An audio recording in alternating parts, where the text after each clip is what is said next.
Welcome to First. I'm Nichelle Poston along with Shirley Min and Mark Eichman. A lot has been said about young people in Wilmington, especially after the death of Amy Joyner Francis. This week, a program that tries to offer some solutions. Monday night, we have the third installment of our History of Delaware series. It's not quite the history you read about in textbooks. And for a different spin on history, check out the thinking of some of our earliest inventors. It's all part of the patent model collection at the Hagley Museum and Library. And it's all a part of First, your public media news magazine, and it starts now.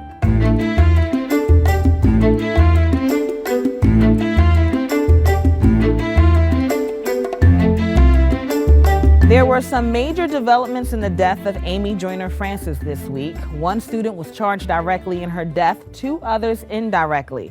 We'll talk about that in a few minutes, but we're going to start our first look with a report on ways to help teens through a program set up by the Wilmington Police Department.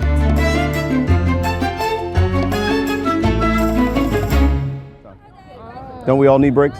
I need one. Okay. Some people think that we're machines. No, we're machines because we have to go from complaint to complaint, but at the end of the day, we take this uniform off. We're human. Meet Corporal Anthony Harris. He's been on the force for 26 years, and now he spends much of his time working with young people. By day, he works at Howard High School of Technology in Wilmington.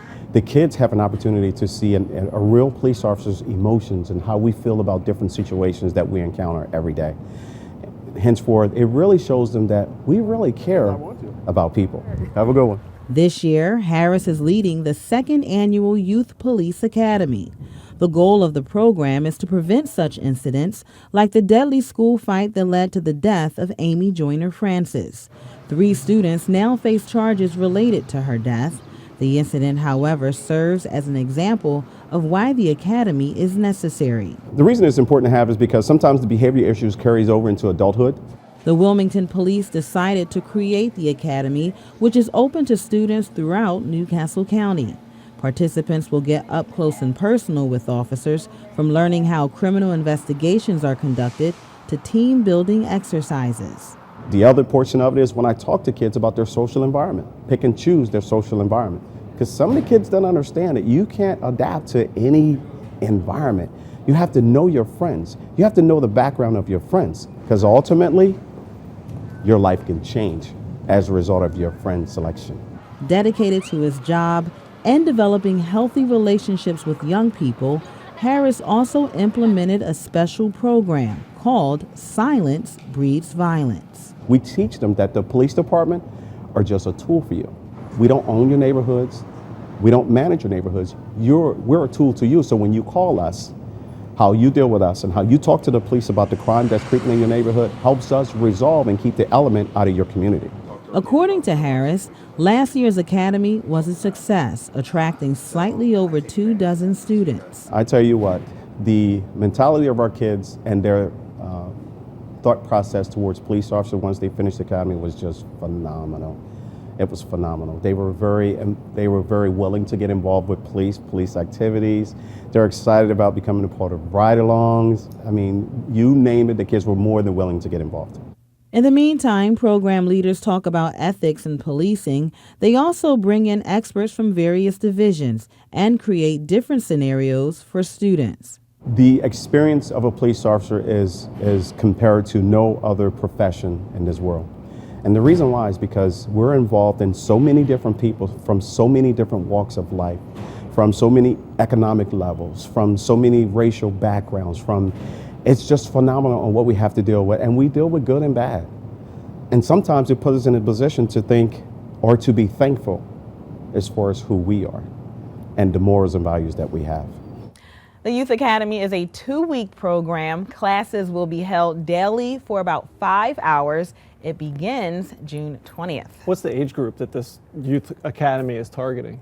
It's offered to students, Mark, ages 12 to 17 years old. Okay, and ironically, Corporal Harris mentioned in the piece that he's assigned to Howard High School of Technology, where 3 students were charged this week in connection with the death of Amy Joyner Francis at the school. Yeah, one 16-year-old student was charged directly in her death. 2 others were charged with conspiracy, and the April 21st death, the Delaware Attorney General's office actually made that announcement on Monday. And in that news release from Matt Denn's office, announcing the charge, they pointed out that Amy Joyner Francis had a pre-existing heart condition that sent her into cardiac arrest after she was struck.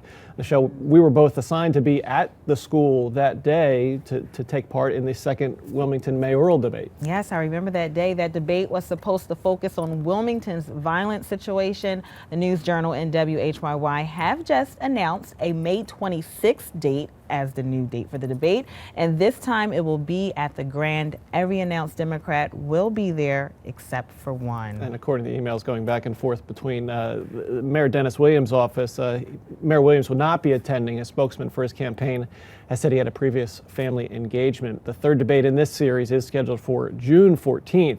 But let's get back to this police youth program. Is there an application process for people who want to get involved? Yes, actually there is. Applications can be picked up at the police station, and they have to be filled out, turned in on or before May 27th. All right, thanks to the show. And you can learn more about the Youth Police Academy and our reporting on the mayoral debate online at newsworks.org/Delaware. Coming up on First, a look back at the Delaware tradition known as Point to Point. It's just a nice way to spend a spring day at Winter Tour. Then experience the thinking behind some early inventors. The Hagley Museum and Library makes patents interesting. Monday night at 9, WHYY-TV presents First Extra Delaware Else. In our first 2 parts, we've explored the myth of the Selbyville swamp monster, as well as a growing part of Delaware connected to New Jersey. Monday night, we'll explore a whole lot more, including Delaware's only cave.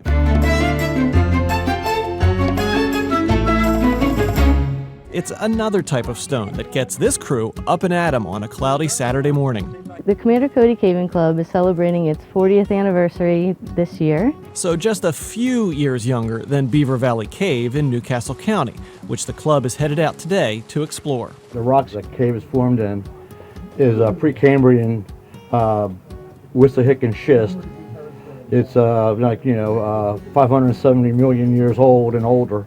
And the smaller a visitor to Beaver Valley Cave, the better. If you are pretty skinny, you can get to points where it's totally dark. So yeah, if you're like Haley's size, you could probably go all the way back maybe 40, 45 feet. That is, unless you change your mind. No, it's okay. The verdict? I want to go in another cave that is bigger.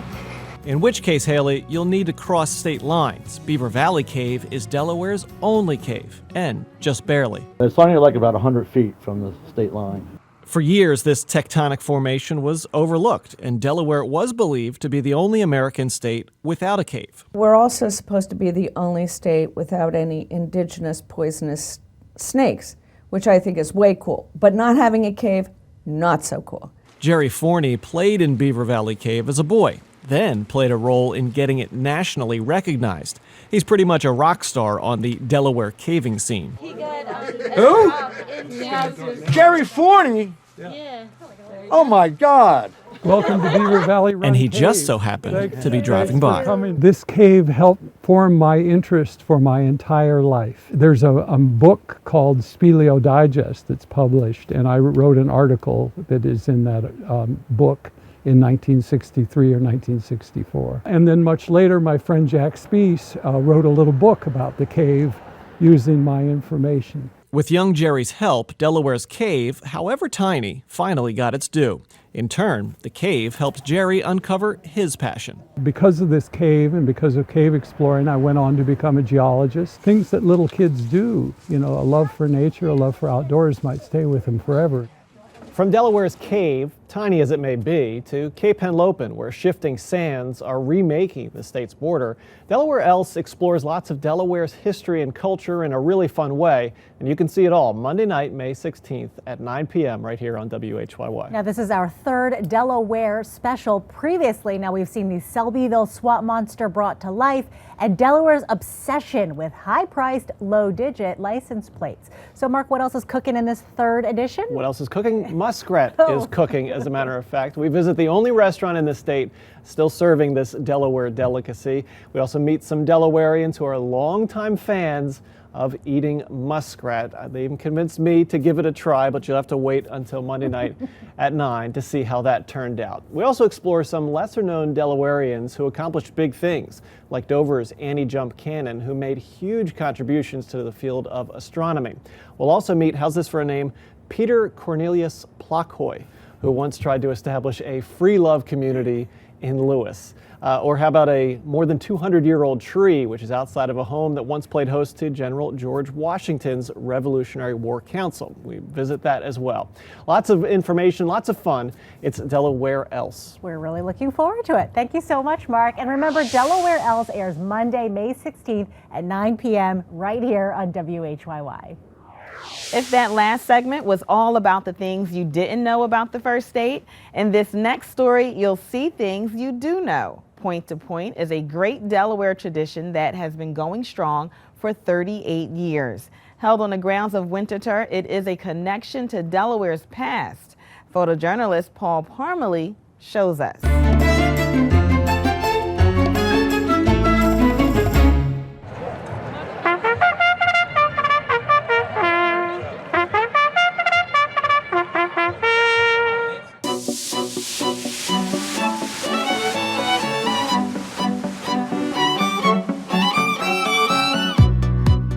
Winterthur is 1,000 acres.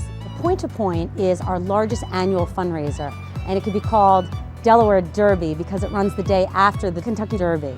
And they're away.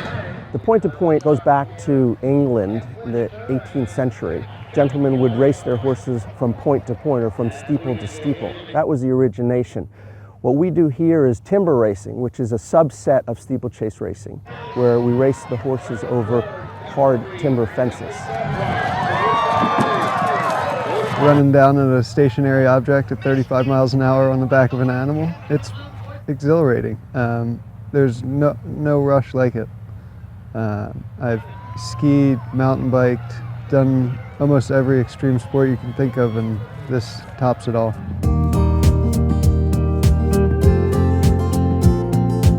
In addition to our sanctioned races, all the other activities include an antique carriage parade, and that vets in more foreign hands and more coaches that come in than any other race in the country. We prepare for this all year, so this isn't taken lightly. And 40 to 50 carriages come every year, and it's all in high-end tradition of the old British aristocracy, and we make a big effort to dress up and do all this. It's good fun. The Rolls-Royce and Bentley owners bring in about 40 antique automobiles that they parade in through our grounds, through our garden, and then park here on the hillside and picnic all day as well. H.F. DuPont had a couple of Rolls-Royce cars. He didn't have them until later in life, but they were here on the grounds. He had a car similar to what I have here. This is a 58 Silver Cloud 1.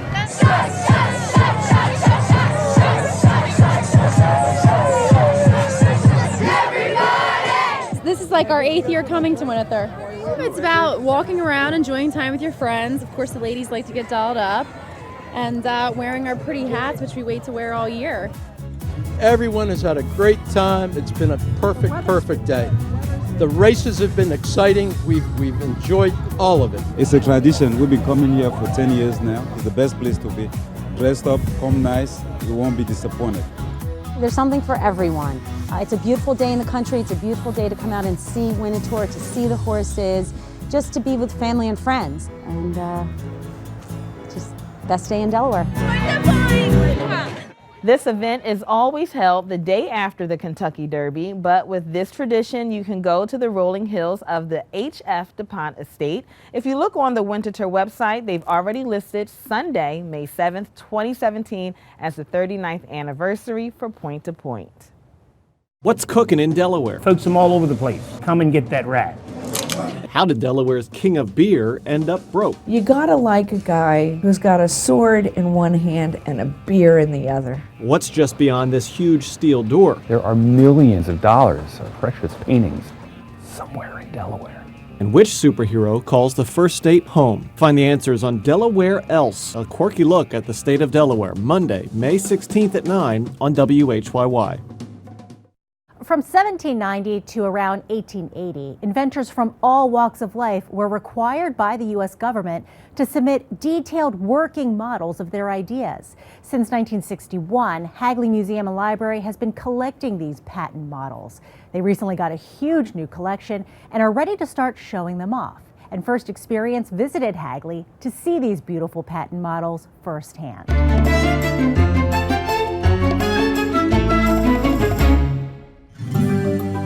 The exhibit here is a combination of patent models that we've had in the collection since 1961 and also a brand new, exciting, large collection that we just received last year. Patent models were a requirement from 1790 until 1880, had a drawing of the patent, information about what the patent was, and a three-dimensional representation of what the patent was.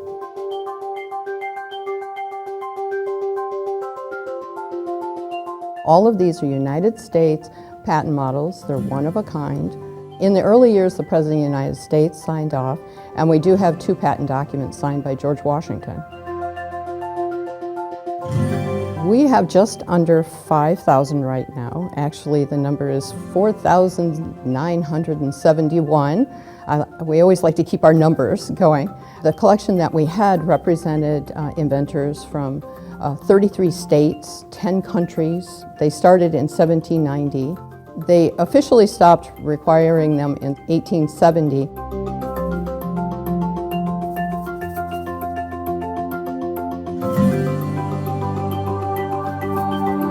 I think the best thing about these is that they really illustrate the Americans in the 1800s and the problem solving, the invention, the creativity that people had at that time. The idea that anyone could get a patent and could either sell it or use it, that it was just open to anyone, and it moved our technology forward to where we are today, but we had to have done this before in the 1800s to get to where we are today.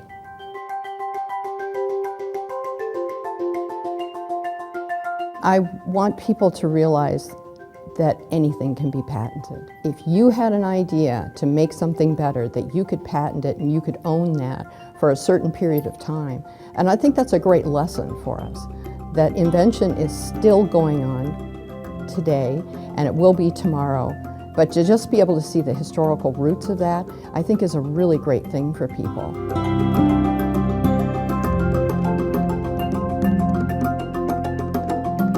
I think that there's so much variety here. Instantly, you just love them because of not only what they represent and how important they were, but just them as models themselves.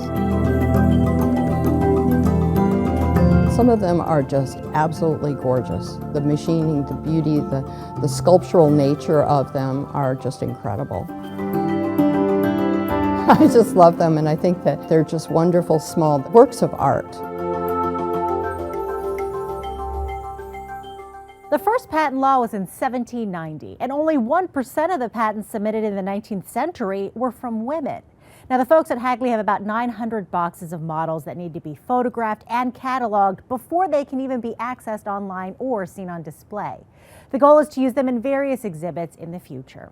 You can get more information when you visit them on the web at hagley.org. We'd love to convince you to watch First online, partly because we know you can watch the show when you want, and partly because it's just a good idea. Go to WHYY.org/first. Past shows going back several years are there as well. The middle of May is usually when the Delaware legislature rolls up its sleeves and gets busy with the business of producing a budget. This year is no exception. And this week's Dace on Business, Dace Blaskovitz, talks to Delaware Leg Hall insider Bob Bird.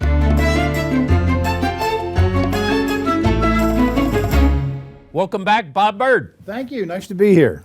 Former chair of DFAC, current member of DFAC. Yes. It's budget time. Big picture. What does the state of Delaware's budget look like as we approach month-end May? It looks like at this particular point in time, as we sit here today, that there is enough money coming from the revenue sources of Delaware for the General Assembly to put together a budget between now and June 30th. Now, is it going to be controversial? Yes. There are a number of legislators who want to spend more money than they have. That's always the case. There's a fair amount of negotiations to be done, but I do believe that they will be able to get everything finished and wrapped up by June 30th without any kind of revenue increases. So the short answer, it's okay, but let me go attack mode just a minute. Bob, you were here a year ago. You represent the Escheat organization. You suggested that the current administration had been much too aggressive in the collection of those and suggested a much smaller number looking forward. At the same time, on the radio program I do, you've been highly critical of one-time money as operating income. I find a discrepancy in voices in between okay and all these issues, if you would. What do you say? Well, one-time money is counted as one-time money until it's there long enough that it becomes part of the revenue stream. And, Escheat money should be counted as one-time money because it's a series of audits where you're going after different companies. You're being very aggressive about what you go after them for. Those dollars come in and it's one time for that company. Now, it's been happening long enough and there are enough companies out there that it may be different than one-time money, but they're still being too aggressive with it. Now, having said that, there are a number of court cases out there that are working their way through the courts that are questioning Delaware's processes and what they do. So as a result of that, the dollars have been down a little bit because companies are not settling, and there are a number of cases that have kind of stalled waiting the outcome of the court decisions. You're here. There's a couple headlines that you want to talk about to break, brewing. There's about to be a brouhaha in Dover, if I understand it correctly. Share, it's regarding health care. It's your story. Share. The governor put into his budget proposal that he proposed in January a series of increases in health care payments for state employees around deductibles, around co-pays, things like that if you're in the private sector, you've probably been doing for 5 or 10 years because things have been changed. Delaware's health care plan for their state employees is very rich, if you will. And the governor said that, in order to be more like private industry, we need to address some of those issues. It will be the one of the things that really gets a lot of discussion between now and June 30th before everything's settled, because there's a lot of pushback from the state employee unions and the state employees themselves about doing that, about losing those dollars, if you will. It's about $20 or $25 million, as I understand it. So, in the state budget. So, that's one of those issues that has to be solved. It's going to be very contentious. And there's a second issue is it Bay Health? There is Bay Health is the hospital in Dover, the medical center in Dover and Milford, and they have not yet been able to reach contract terms as we speak. Now, it could happen. I think the deadline is sometime early next week, so being the 16th or the 17th. So, they could get a settlement between now and then. But if they do not get a settlement, and between Highmark Blue Cross and the medicals and Bay Health, if they do not get a settlement, then all of those state employees who use Bay Health would be what they call out of network, which means that the payments would not be made, and you could not just flash your Blue Cross card. You'd have to, as a state employee, you'd have to pay your own bills and then get reimbursed or something. I mean, very complicated. Yeah, stay complicated just a minute. OPEB, capital OPEB, arguably, if you will, collectively retiree healthcare costs. Yep. About $10 billion at the state of Delaware level. Roughly only 10% of that is funded. Obviously, the rest is an unfunded liability. Math might suggest state employees will never get their health care. There's not enough money there. I argue the discussion of health care should be about the funding of the health care source, OPEB, if you would. You and I agree on that point, but for the audience, share the debate and where are you at? When does that become a topic in Dover? Well, the debate, it's always a topic. And the debate is, do you fund on an actuarial basis what your healthcare costs are? So that's to say, okay, we've got 5,000 employees. We know they're going to age out. We know some will pass. We know that some will have significant healthcare problems, but those 5,000 are going to cost X amount of dollars over the next 10 years, and you fund those dollars. Okay, that's one way to do it. That's probably the responsible way to do it. The state of Delaware and many other institutions have said, nah, we'll fund this on an annual basis. So we'll make an estimation of what it's going to cost us in the next year. We'll pay for the next year, but we'll worry about next year. And at some point with an aging population, those costs, and the state's beginning to see it, those costs are going to continue to go up. So if you're funding it on a year-by-year basis, that piece of your budget is going to grow and increase, which is going to leave less dollars for other things. Fascinating. Always a delight. Thank you, Bob Bird. Thank you so much for the opportunity. Good being with you.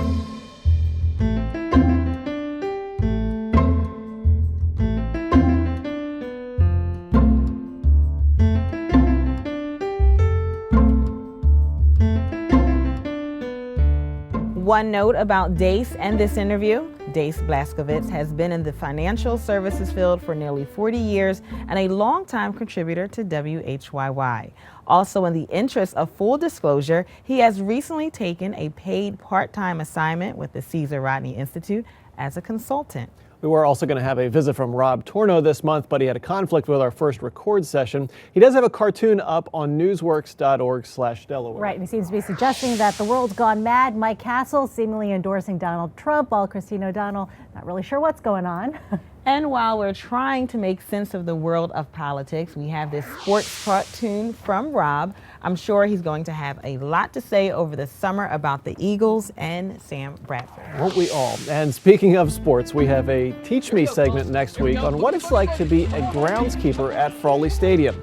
Also the story of a soldier who decided in his 40s that it was important to join the military to serve his country. We have those stories and more next week on the program that the Delaware Press Association calls the best newscast in the state. We thank you for watching. For Shirley Min and Mark Eichman, I'm Michelle Poston. Don't forget to watch Delaware Else Monday at 9. See you next Friday.